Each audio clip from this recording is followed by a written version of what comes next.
The wedding dress was ready, the invitations were sent, the cows had been paid in full, but peace was missing. In Kumasi, Abena was 3 weeks away from her wedding. Her white gown hung carefully in her wardrobe. Family WhatsApp groups were buzzing. The engagement photos were already trending. Kojo was everything on paper. Successful, confident, respected in church, admired by friends. Everyone said, "You're lucky." But every night, when the noise faded, Abena felt something she couldn't explain. Pressure. Small things started to whisper loudly. He didn't like her visiting certain friends. He corrected her harshly in public, but smiled sweetly in private. When she asked simple questions about finances, he would say, "Just trust me. A wife doesn't need to know everything." One evening, during a family dinner, Kojo joked in front of everyone, "After the wedding, she'll know who the real head of this house is." Everyone laughed. Abena didn't. Her chest tightened. 2 weeks to the wedding. She tried to pray it away. She tried to convince herself that fear is normal before marriage.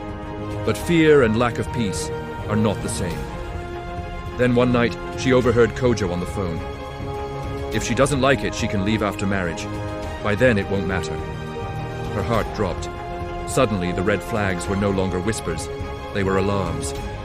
But canceling the wedding meant embarrassment, refund issues, family shame, church gossip, social media talk.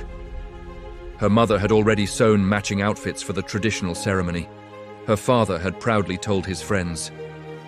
Abena cried on her bedroom floor. God, is it too late to walk away? 3 days before the wedding, she made the hardest decision of her life. She cancelled it. Phones rang non-stop. How can you do this? What will people say? You're not getting younger. But deep down, for the first time in months, she felt peace.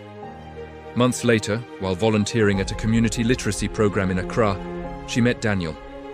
No pressure, no control, no performance. He asked for her opinion and listened. He encouraged her dreams instead of shrinking them. When disagreements came, he spoke with respect. There were no butterflies of anxiety, just calm. One evening, as they walked along Labadi Beach, Daniel said softly, "I don't want to control your life. I want to build one with you." Abena realized something powerful. Love should not feel like walking on eggshells. Love should not silence your voice.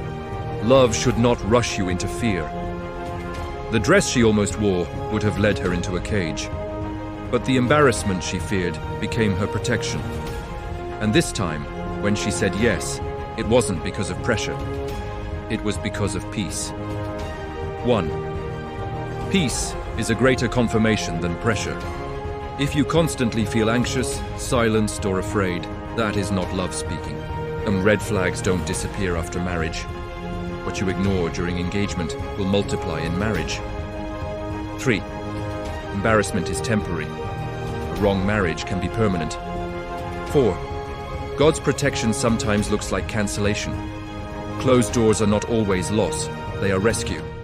5. Love should bring security, not fear.